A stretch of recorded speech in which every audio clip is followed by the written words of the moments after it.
Hi, my name is Sandy Carter, and I'm IBM's General Manager for Ecosystem Development, as well as a Social Business Evangelist. And this is our Social Business Coffee Break.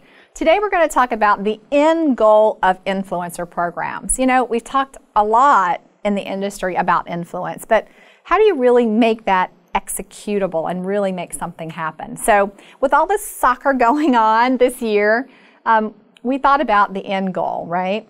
And N for us stands for enrollment, E, nurturing for that N, and D for deployment. And of course, as we look at that end goal, we're going to measure things all along the way. So if you think about the steps that we would take for enrollment, how would you get people enrolled so that you can determine who your key influencers are? Well, one of the first things you'd want to do is leverage some of the analytics tools so that you can listen and see who's impacting and influencing others. These social analytics tools can help you identify those top advocates and those that are really having an impact on your brand. Not just those who have a lot of followers who say something, but those who actually have an impact and a relevance and a respect around your brand. The second thing you want to do is look for all relevant networks. So you may think that maybe a lot of your influencers are talking over here in this community, but you need to make sure you're scanning far and wide so that you're getting any community that might have an impact. For instance, the other day, we were looking for influencers in IBM. We expected them in one place. But as we scanned, we saw another group, even though not directly related, was really starting to talk about this particular topic. And so we tried to make sure we were bridging the gap between those networks as we went forward. And then finally, as you're enrolling, you want something simple, right? We've heard a lot of people make jokes about this. If you make it so hard to register for your influencer program, it's never going to work. So make it easy for them to be measured, to stand up and be counted, and to also be rewarded. So first step is getting that strong enrollment so you can see the top influencers.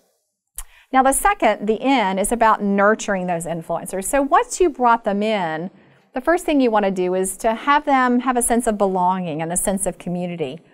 We at IBM run something called the IBM Champions, and we bring that community together and we nurture them. We have them do at our events. We have things that they do together where they get together and get to know each other better as well as get to know us better as well. We help enable them, which means that we pre-brief them on announcements coming up. We let them be in the know. They're part of our team. They're an extension of our team now. They're not separate. And these meetup opportunities that we do them at the events like we talked about, but in addition, we have virtual get-togethers. We do rankings. They have direct contact with us at IBM, and they should for you as well. So the second area of nurturing is very important. And then finally, last but not least, deploy those influencers. Have them share your latest news, maybe using something like VoiceStorm that can get the amplification out there. Let your influencers know about your next offerings. Amplify their content. So when they talk about something, when they blog something, make sure you're amplifying that. For instance, at IBM, we have a Smarter Planet blog. We invite some of our core influencers to blog there, and then we amplify that message. And then feature them in their campaigns. Make sure that they're highlighted. I don't know if you've seen some of the latest Made with IBM campaigns, but you'll see many of our partners, many of our influencers are part of that campaign. Their presence, not just present, but they're part of that team. Now, finally, we talked about measure everything. I'm a big believer in analytics. I think analytics is the new black.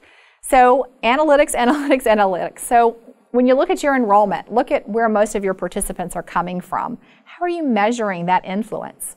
When you look at nurturing, how successful is your education, your sharing, your strength of your network? And then deployment. Are you really looking at the most successful influencer? They may be great influence, but do they bring value back to your brand? Make sure that you're measuring and looking at these as well. Now, I mentioned early on about this IBM Champion program that we run. I'd love to share more details, but at a high level, we have enrollment from different networks. We look at those who are core influencers around our different product capabilities. We nurture them by featuring them at events, providing early access to information, providing them extra training, featuring them. And then as we deploy this out, not only do we feature them in podcasts and advertisements, but we measure their social reach, give them hints and tips. In some cases, provide them an editor to help teach them how to manage their content and curate their content as well. There's lots of value to being in the IBM Champion program. People fight to be in it. So if you look at this, it yields us about 2 million additional social impressions every month as we go through this.